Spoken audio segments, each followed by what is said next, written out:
You sound like Piers Morgan. So 47. Wake up. I presume he's still alive, Marvin. I mean, if you went to the south, I've been reliably told it's dangerous down there. They chop your head off. I'm sure he is. I'm sure Marvin's safe and sound. We'll be able to tell because we'll check the Apple Podcasts tomorrow morning, and if it's there, he's alive. Yeah, Marvin. If it's not, yeah, Marvin, we're listening. We've got our eyes on you, boy. Well, the thing is, maybe we should check the Filipino news because it might be saying, a man called Marvin's found dead, and Holly sees this as the opportunity to take the money and start doing the work. Well, I have been setting up Google Alerts, mate, because Google Alerts are part of our PR. So if I set one up for Marvin from the Philippines beheaded, you can leave all this in, Marvin, as well, by the way. It starts from the clapper. Like I went to this burger joint once and said, I want a crocodile burger. And he said, you what? I said, yeah, I want a crocodile burger. Make it snappy. No, you didn't just say that. I did. You didn't just say that. I did. You heard me. I'm not going to make a joke, but I am going to make a statement. Yeah. I fucking love Bovril, and I forgot how good it is. Do you love Bovril? I don't think I've not had it within living memory, my memory. It's fucking and that awesome. Suggests I probably had it and didn't like it as a kid. I can't imagine you wouldn't like it. Why? What about me screams Bovril lover? Because it's a blokes drink. Gotta beat a bit of fucking Bovril. It's a bit of a blokey drink, isn't it? Because it's beefy.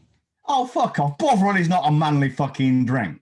Yes, it is. It's what you have in the football. Fuck off. It's what you have on site. Fuck off. Bovril is a fucking millennial fucking thing, I reckon. No, it fucking isn't, you weird cunt. It was passed down to me from my granddad, actually. It's very British. Oh, I get it. So it's a fucking pedo thing then. It's a very working class thing. You've seen that advert, Weather Rules? Weather Rules? Werther's Original. I know of Werther's Original. Yeah, it's this fucking advert, and it's this fucking little kid going into the garden shed with his granddad and being given sweets. How fucking wrong does that look? Fucking dodging. Fucking Werther's Original. I mean, they really fucked on the advertising of that one. Oh, God. Unless it's God. Did they mention anything to do with Lube? Because that really would have got them in some trouble. I was just about to do that myself, Shut up. I promise I was about to say the same kind of thing. What, the same transition? Yeah. I promise. Fuck off, I don't believe you. That's true. I do not lie. I take on board Marcus Aurelius's maxim. If it is not right, do not do it. If it is not the truth, do not say it. I do not lie. Well, in that case, I was going to say, I'm talking about lube. I wasn't going to use exactly the same words. I was going to say, but on the subject of lube, talking about lube, alluding to lube, there's an easy way to lube your sales. Because let's face it, most sales are quite, and this is what stops sales from being automatic, by the way. And when we talk about automatic sales, I don't want people to think necessarily on autopilot. You can do that, if you've got an e-commerce store or you're selling stuff online and people can order it either through a form or through a phone when you're speaking to some fucking muppet on the phone, that would count as automatic. But I'm really talking about even in, say, bathrooms and stuff where you've got to sit down maybe at the desk with someone and literally write down an order and get a signature. You can make that process as automatic as possible, meaning it's kind of hands off. There's not a lot of effort involved. Maybe effortless would be a better word than automatic. But what I'm saying is it makes it easy to sell. It reduces it. We've got frictionless pricing and effortless or automatic sales. It's a done deal. Yeah, because we're having that, we said it before, we're having that conversation of what can you do, rather than what can you do, how much is it going to cost, can we do something about the price, let me go and think about it. The kind of conversation is fucking hell great. When can you fit me in? When can you do my kitchen? A bit like me and my eyes, When I had my eyes done, there was none of this, oh, fuck, that's a lot of money. I'll go away and think about it. shop around. It was fucking hell. I'll pay you more if you can do it sooner than Christmas. You know, they wouldn't. Stupid, but that's how it was. So they're the kind of conversations you want to be having. That's what I mean by automatic or effortless sales. And to lubricate that, probably the easiest way I know, and I'm talking again strategically, not tactically. And I don't like to go into tactics too much. Tactics, I hate to say this, it sounds wrong, but tactics are for paying clients. Strategies are more like the what and the why, give them away for free. You want the fucking how-to, which is the tactics, you pay us. Simple as that. And that's fair. You don't like it, hey, go find another fucking podcast. Go listen to Joe Rogan with his logical fallacies. Anyway, you know, it's a switch from what we call a transactional selling model to a transformational one. Now, with the transactional one, that's what you normally get when you get your average guru, or that's in our business, or your average bathroom seller or whatever. They've got a stock product and it's transaction, and they take you from the unknown to the known. They will say, I've no idea what your problem is. I don't care, but what I've got will solve the problem. Yeah. For them, they've got this fucking hammer, and every problem they see is a nail. Now that works to an extent, but the problem with it is the idea that the chances of you having exactly the right hammer for exactly the right nail, all for it being a nail in the first place, is not good. So you might kind of get not massively dissatisfied customers, but you won't get them thrilled and delighted and overawed. What you'll get is customers who don't probably come back and aren't particularly bothered about referring their friends. You've done okay at the best. And at worst, you've just fucked things up and made a complete hash of it, and they've got to start it over again. And that does happen. We know it does. That often happens when you're selling on price, which is a fucking definitely transactional thing. Never mind what it does, it's cheap, you know? That is quintessentially transactional. So the transactional model, yeah, it works. You can make money, but it's a lot of effort. And I don't think it's actually as ethical or moral as transformational selling, which is the next one, which is the way we sell. Now, transformational selling is kind of different in that you go from the known to the unknown. You basically say, look, I've just looked at your situation. You know, we'll have a chat, we'll do a triage call, we'll get on a sales call, go on a round table. This is exactly where you are now because we've spoken. I know what your challenge is. I've been around your house, I've designed your kitchen. Yeah, you get them to pay for that if you're smart, but that's a small amount of money. I know exactly where we are. I understand it in the context of your life and your problems and your challenges and everything else. And yeah, we can fix it because I've just looked at it all. So it's taking you from the known to the unknown, which is this is where we are now. So let's see where we might be able to go with it and what we might be able to do with it and if I can help you or not. Yeah, known to the unknown. It's a very different way of doing it. But I tell you what, it's more work, especially in the beginning, because you've got to get your head around the idea. But once you've done that and everything's in place, the selling becomes much easier because you're selling to people's deepest and most important values. It's transformational. That's what I reckon. Well, it's not just what I reckon. It's been proven by years and years of fucking work in the trenches, you know? Yeah. What are you fucking laughing at? My bald head? The way you was like, it's been proven in years Scratching and me out, years yeah. of like a work. chimp. Work. I'm tired, man. I tell you Well, what. Wednesdays are always, ironically, fucking sleepy days because Tuesday's leg day. So Tuesdays wipes me out, and then Wednesdays is a rest day. And for some reason, I just feel it starts on my morning walk. I mean, dragging myself up that fucking hill is hard work because my legs are stiff. And I never seem to get going on a Wednesday. I'm always, you know. How long did you walk for?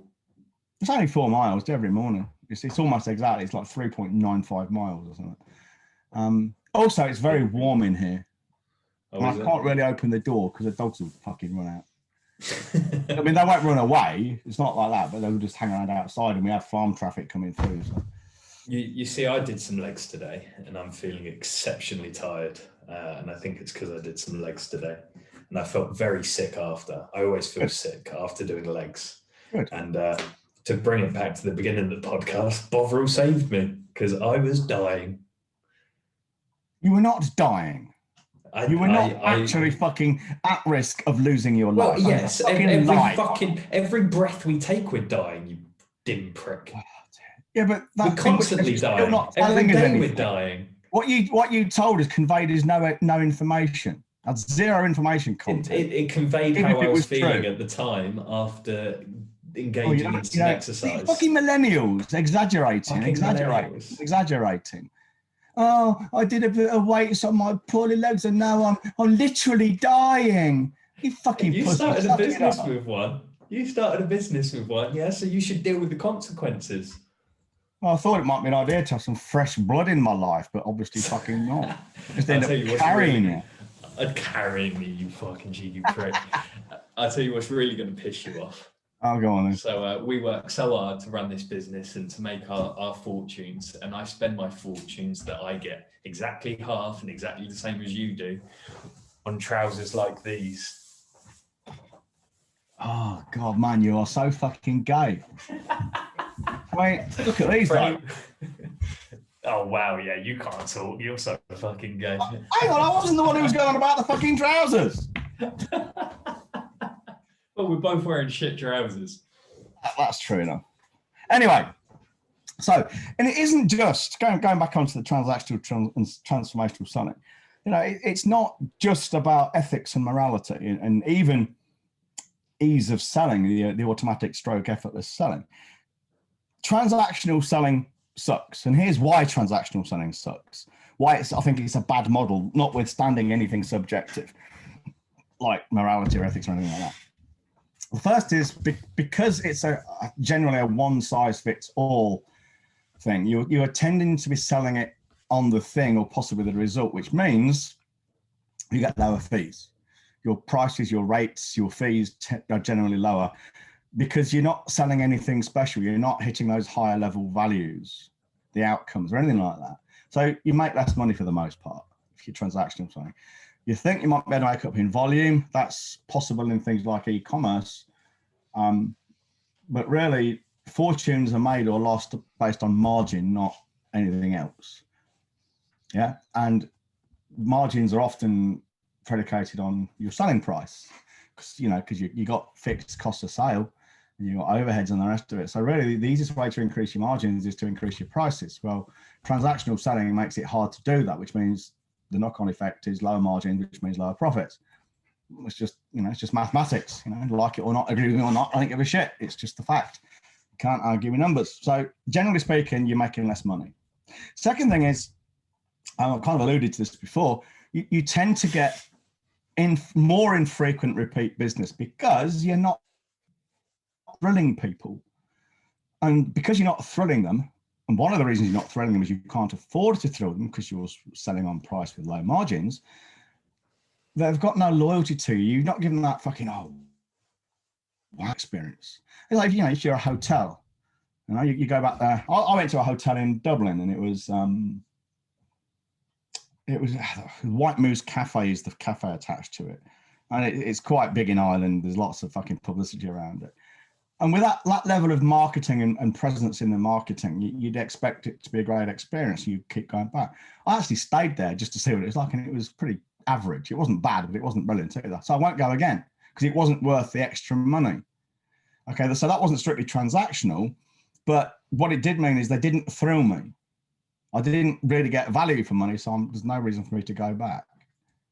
So you get infrequent repeat business if you don't thrill them. It's harder to thrill them if you're selling at low prices, and you're more likely to get low prices if you're doing the transactional selling model.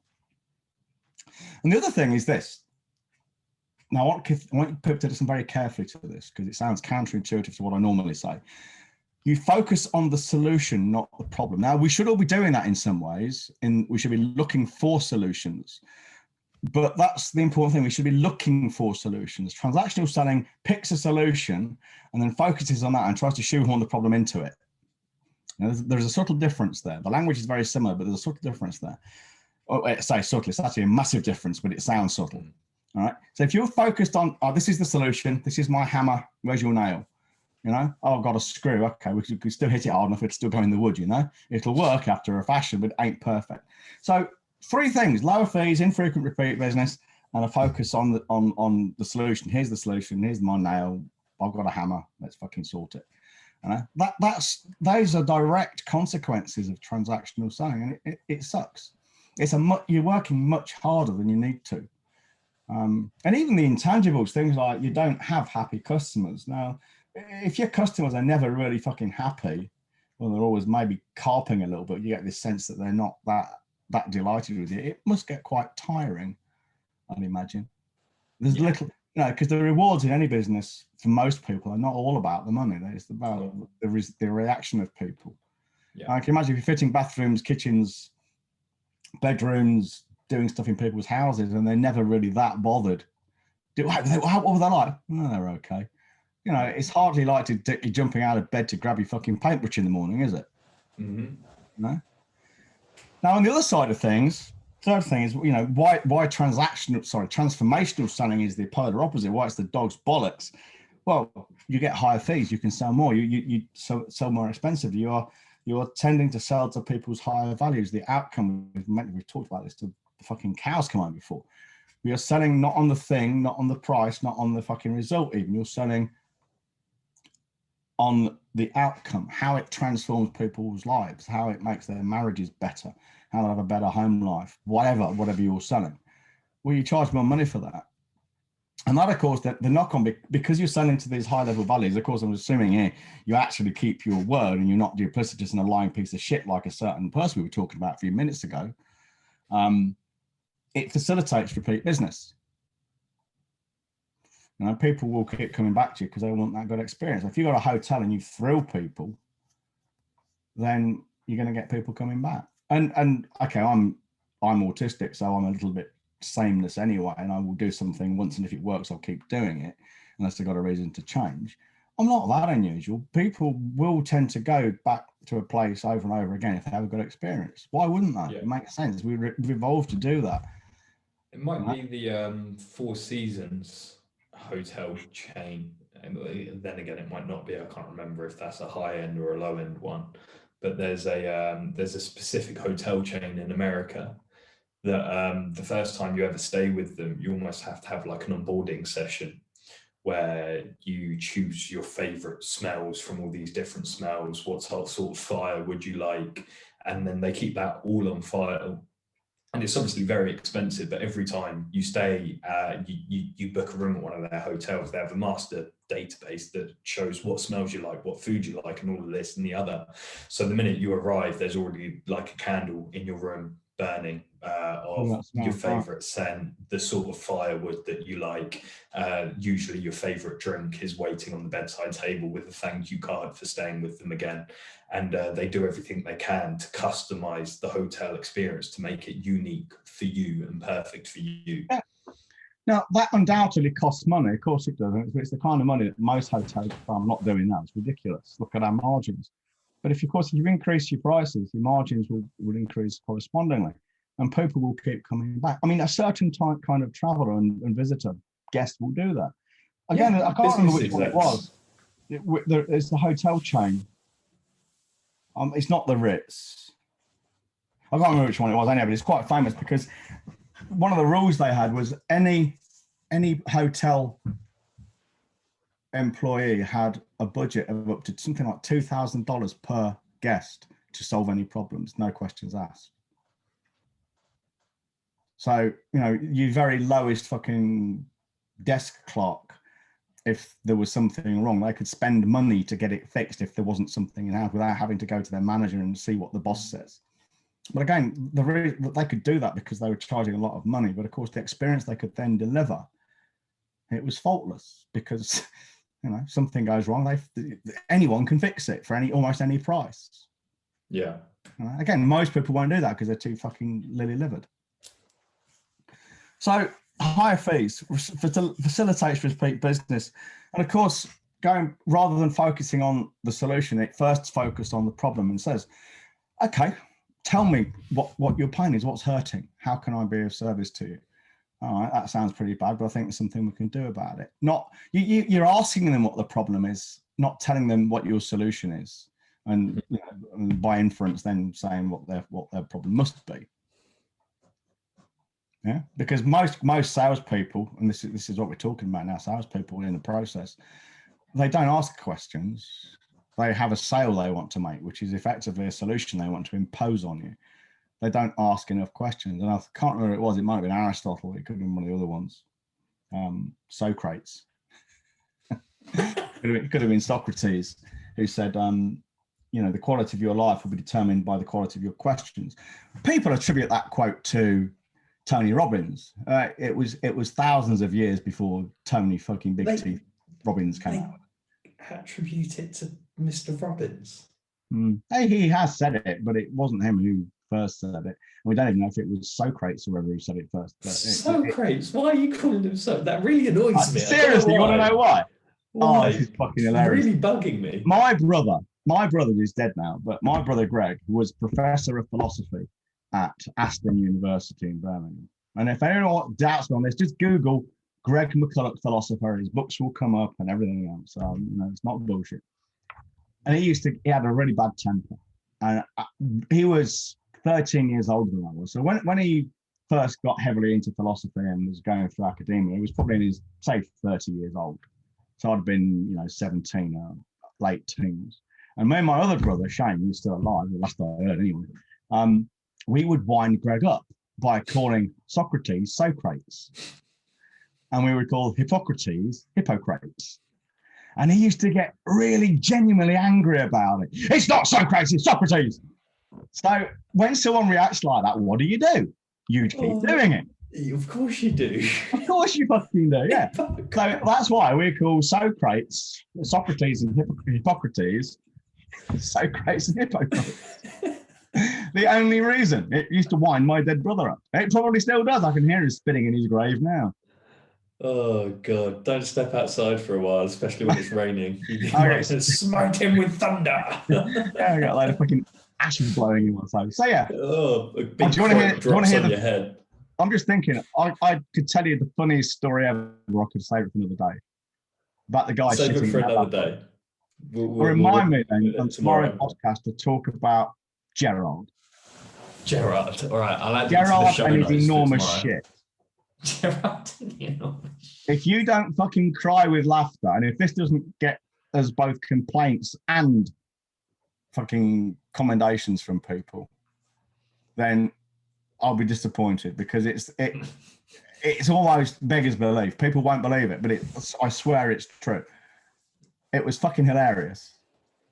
How I kept a straight face and didn't die, I don't know. Because I wanted to just explode. If I'd have started laughing, I would have still be laughing now, and it was 14 years ago. Well, I look forward to hearing it tomorrow. But in the meantime, we have to get the 1 minute hate down out of the way, because we have got a session with the clients later. I have to be honest with you, buddy. We're both fucking tired. So I'm really glad you were the lead on this one and not me. I forget the last time you took lead on a fucking training. Like you fucking 2015 or something, wasn't it? Yeah, the clients enjoyed the events, did they? Yeah, and the boxes that went out and all of that. Yeah. Oh, you mean the boxes that he didn't fucking send me? You didn't deserve one. You don't pay.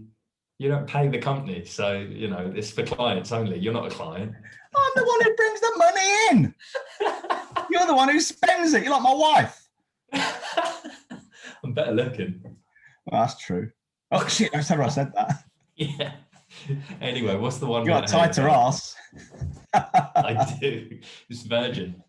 Yeah. So you reckon? I remember the first time I bled from my arsehole. That wasn't fun. But that's. I'd imagine that is an occasion one would remember for a while. Yeah. Yeah. Very scary. Very scary. Funny for everyone else, mind. Oh yeah, my dad found it hilarious. I'm going to ask you now. Why did you bleed from your ass? Because of my condition. Oh. Yeah, we laugh and joke about it, but I'm one fucked up little boy. Yeah. And I'm not being ominous. It's a issue, and this for the listeners, I suppose, it's an autoimmune issue.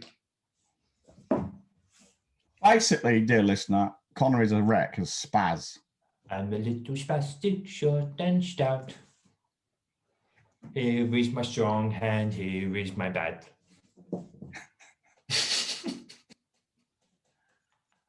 Anyway, what's the 1 minute 8 about? Less about my bloody bowels. I completely lost my fucking thread now, thinking about you bleeding from your ass. Well, you shouldn't be thinking about that. It should be in one ear, out the other. It shouldn't stay and have to process. It's quite a simple concept. I'm sure every bloke's bled from their arse at one point. No, hello, excuse me. I've never bled from, not knowingly anyway. Wait, so you never had a look at your shit and there's like even a little bit of blood in there? No. Not even. I mean, I'm not saying really there's never been blood. It's not the kind of thing I generally poke around in, to be fair. Well, no, I'm not saying get a knife and fork out and start cutting it up like you do with chicken to see if it's cooked.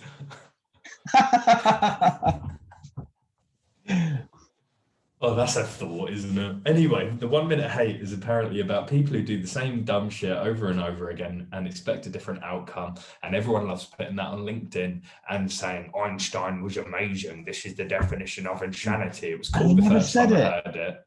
Did he never say it? I don't think he did, no. It was cool the first time I heard it, but Jesus Christ, the amount of people that fucking post it like it's the there's a lot of coming of Jesus. Things. Abraham Lincoln said, don't believe everything you read on the internet about Einstein. I saw that. I found that fucking funny. And people believing it. Why do people do this? Why do people attribute these? And what gets me is you point out to them Einstein, never mind what an accurate statement it is, or deep and profound as you like. Einstein didn't say it, or rather, there's no evidence Einstein did say it, so you're making a claim without evidence. When you point it out to them, they still do it. They still repeat it. Well, that to me is a sign of a complete piece of shit. Repeating a claim you can't substantiate is a sign of a piece of shit. It's almost ironic, isn't it? Yes, really. It's a sign of dishonesty and all the cool sorts. And don't get me started on dishonest people. Not like that person we mentioned a bit earlier today. Private. You know who you are, Mr. H. Private conversation. So are we doing a 1 minute hate or not? But we, being me, you mean? All right, well, people do the same dumb shit over and over again and expect a different fucking outcome. I have to do the counting. That's hard. Well, it's about your limit, isn't it? I can count, I can start. Especially with my finger. If you notice, when it gets to this hand, I really struggle getting this finger down. No, I haven't noticed, actually. I don't give a shit either. I don't expect you to give a shit, nor do I want you to. Are you ready? If I did, I'd have to poke around and see if there's any blood there, wouldn't I? With the knife and fork. Treating the right, shit. Yeah, like I'm ready. 3, 2, 1. Right, people who do the same dumb shit over and over again and they expect a different outcome. Going back about, fucking hell, 35, 40 years maybe, when cash points were fairly new. I stood behind a woman who put a card in, tapped out the numbers, it went beep. She did it again, tapped out the numbers, it went beep. Tapped out the numbers again, it went beep, and swallowed her card. I don't know if they still do that, but that's what it used to do. She turned around to me and she said, well, I knew that would happen. Then why the fuck did you carry on doing it, you fucking potato? Yeah, people do the same dumb shit over and over again, and it's not always as obvious and simple and straightforward as tapping the wrong fucking numbers in on your credit card. Get this one: people saying to me, "Oh, my business is shit. Here are the reasons: 1, 2, 3." And I say to them, "We can fix that for you by doing this: 1, 2, 3." Tell them the what and the why. You're going to pay for the how. And you know what they say? I'm just going to carry on doing what I've been doing for the last 17 fucking years for a little bit longer. It won't work. If it's not working now, it ain't going to fucking start, you potato. Do something different. All right, you fucking moron. Bloody hell. You did well. Yeah. You did well. Proud of you. Oh, God, that really fucking makes me happy. Connor's proud of me. No, honestly, you're a superstar in my eyes. Never mind, my fucking life is shit. I'm 56 years old. Everything hurts. I'm short, autistic, and staring down the wrong end of fucking 60. Connor's proud of me. Oh, my life is now fucking complete. Well, I'm happy to hear that, buddy, and I'm happy to hear that my thoughts mean so much to you.